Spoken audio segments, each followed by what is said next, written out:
Hello guys, welcome to Cafe at Simplify, and we are diving into our lunch bite. Remember to like, share and subscribe. This is Macro Economics Introduction, Semester 2, Year 1. Yes. Question says, give three determinants of economic growth using a production function. So a production function looks like this, where Y represents output, sometimes GDP. A represents the level of technology. F shows that it is multiplying with a function. F is standing in for function, and this function is influenced by these other factors you're seeing here. Any natural resources, human capital, labor, and capital. Yeah. So a production function expresses relationships between inputs, for example, labor, capital, and technology, and output. Production function expresses relationships between inputs and outputs. The major three determinants are labor, the quantity and quality of the workforce determines the level of productivity and economic output, where we know that low skilled labor leads to low output and low quantity, while high trained skilled labor leads to high output and high quality.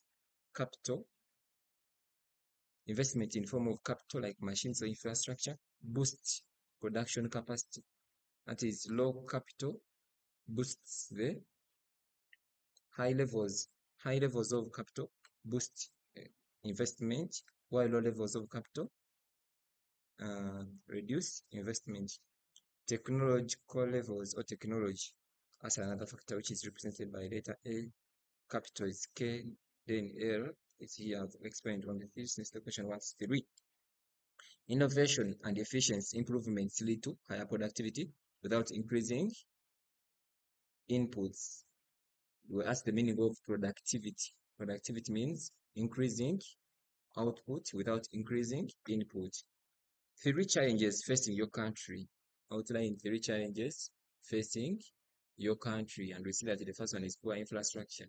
Inadequate roads, electricity, and internet hinder business operations and transportation of goods from the production farms to industries.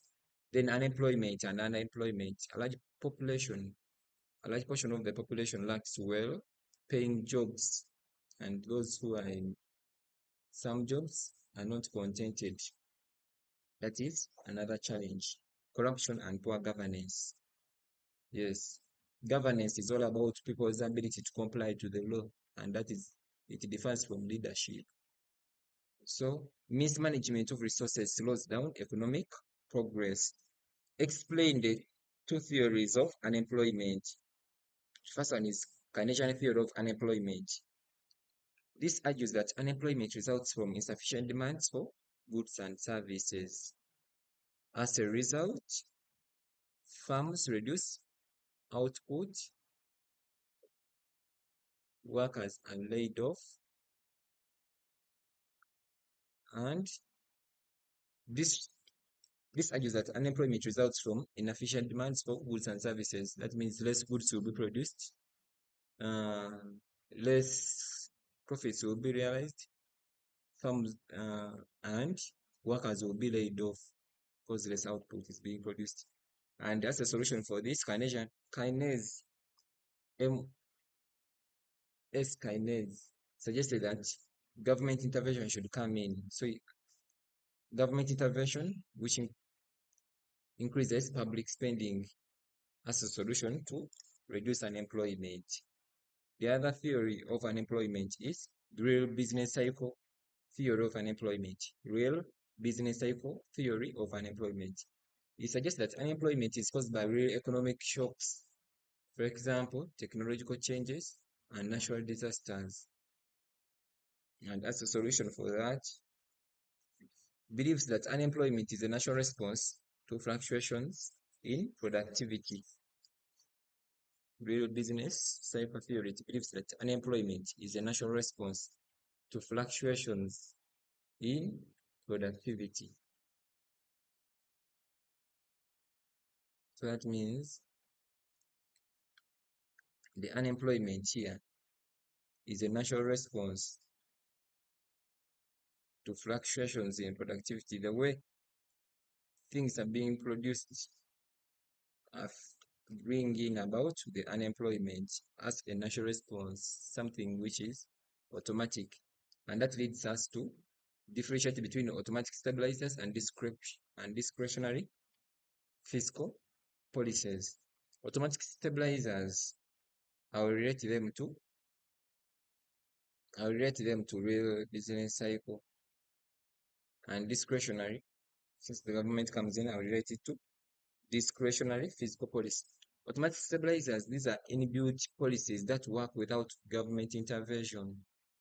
Yeah, things take their natural course in automatic stabilizers. These are inbuilt economic policies that work without government intervention. For example, unemployment benefits, especially in the developed countries. When people are unemployed, they will get benefits. Yeah, I think we remember the poor laws in political economics. Then progressive tax, this one also works in Uganda. The more you earn, the more you will be taxed. Yeah, these are inbuilt. So automatic stabilizers and inbuilt economic policies that work without government intervention. Next one is discretionary fiscal policy. These are the deliberate government actions to adjust spending or taxation to influence the economy. Discretionary fiscal policy, we see for them they are deliberate government actions to adjust spending or taxation to influence the economy, either promote growth or help it recover from a recession.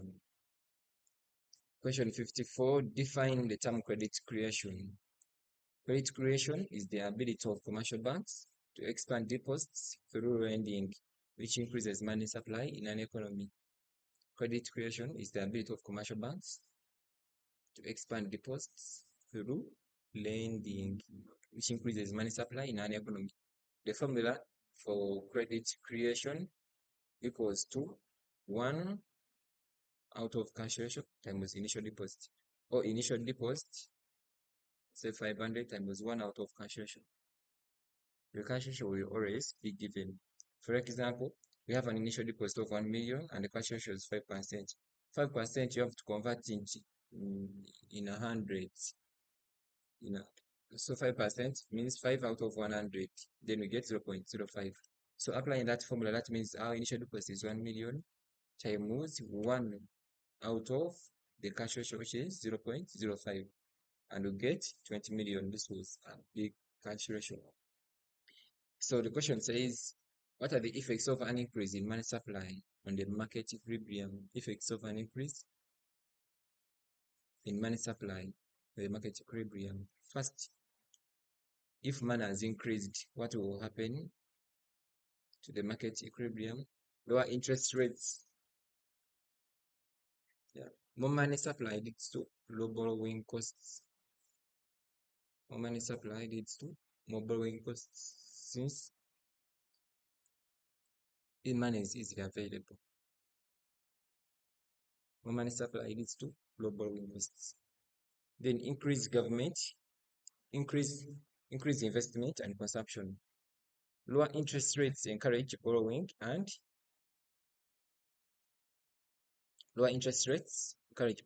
spending. Since here we have seen that it lowers the interest rates, the result will be an increase in investments and consumption, because people are able to borrow, they are able to invest and consume a lot. So lower interest rates encourage borrowing and spending, and that borrowing and spending increases investment and consumption. It may also cause inflation because the money is much in saturation. Too much money in saturation leads to rising prices. Part D, stages of evolution of money in Uganda. And we see that therefore, first one is the barter system, where we had direct exchange of goods and services. Then the commodity money. This is where we had the use of variable items, for example, cowrie shells, gold. Then metallic money. Introduction of coins made from precious metals. That is the third stage. Metallic money, introduction of coins made from precious metals. Paper money and digital transactions. This is where we are now. The use of banknotes, mobile money, and digital banking is also a stage in the evolution of life.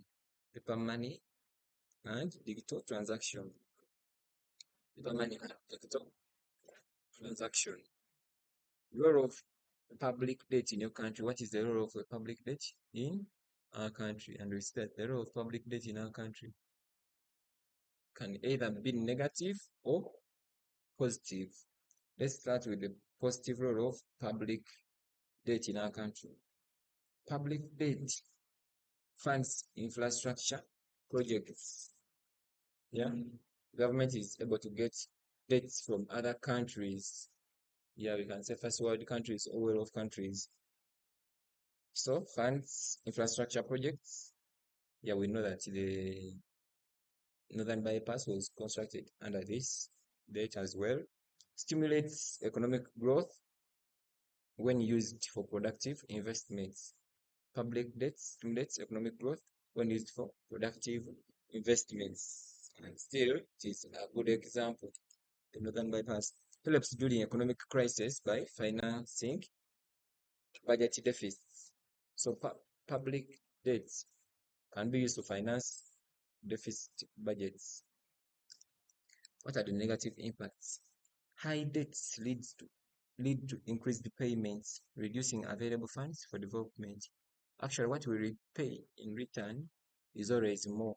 So this leads to increased interest payments because they lead to increase the payments, interest payments, reducing available funds for development. At the end, the country ends up paying in a loop of paying debts, and we never develop. Excessive borrowing can issue inflation. Excessive borrowing from other countries, say during election time, it usually happens. Government borrows maybe even from abroad, maybe from the central bank, and then a lot of money is in circulation, which leads to inflation. Risk of debt dependence and reduced credit worthiness. Yeah, our money keeps on losing value. Differentiate between foreign direct investments and foreign portfolio investment. Foreign direct investments and foreign portfolio investments.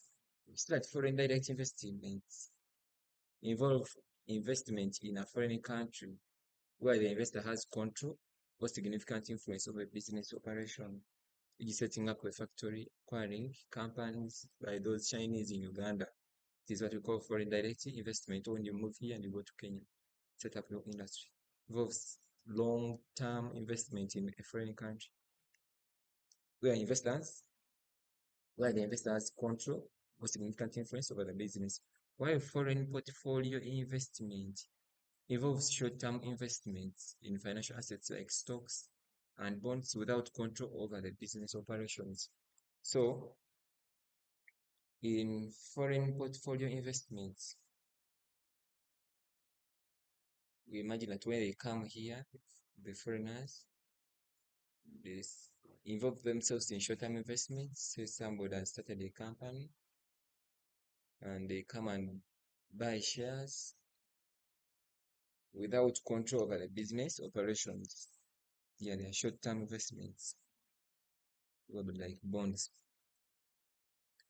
Definition of productivity and its determinants. Productivity refers to the efficiency of production measured as output, measured per unit output. Productivity refers to the efficiency of production measured as output per unit of input. What are the determinants of productivity? We know these ones. Human capital, education, skills, and health of the workforce determine productivity. Technology, advancements in technology increase productivity and efficiency. Capital investments, more machinery and infrastructure improves productivity. Capital investment, more machinery and infrastructure improve productivity. Natural resources availability and efficient use of resources. Availability and efficient use of resources also determine productivity. Institutional and government policies. Supportive regulations, trade policy, and business climates also affect activity. These are not points. They are neither negative or positive, not biased. Long run growth in productivity and living standards. Effect of public policy on long run growth in productivity and living standards. One, investment in education and healthy care improves labor productivity. Effects of public policy on long run growth. Public policy on long run growth. You see that? It improves labor productivity. Investment in education and healthcare, then infrastructure development enhances production and business operations. Research and development initiatives encourage innovation and technological advancements. Stable economic policies, these encourage foreign and domestic investment. Then regulatory frameworks prevent market failures and ensure fair competition. Regulatory frameworks prevent market failures and ensure competition. And lastly, distinguish between the concept of diminishing returns to capital and the catch-up effect. Distinguish between diminishing returns to capital and catch-up effect. We know diminishing returns to capital is when adding more capital leads to a small increase in output when the capital levels were already high. Diminishing returns to capital means that we already expressed capital to maximum and any addition capital does not yield in additional output. Yeah, diminishing returns to capital, adding more capital leads to smaller increase in output when capital levels are already high. So when they have reached their maximum, you add more capital. Yeah, the output will start declining. Yeah. Then catch-up effects says that poor countries like Uganda can grow faster than rich ones by adopting existing technology and improving capital investments. Poor countries can grow faster than rich ones by adopting existing technologies and improving capital investments. Thank you so much. Next time, remember to like, share, and subscribe. Bye bye.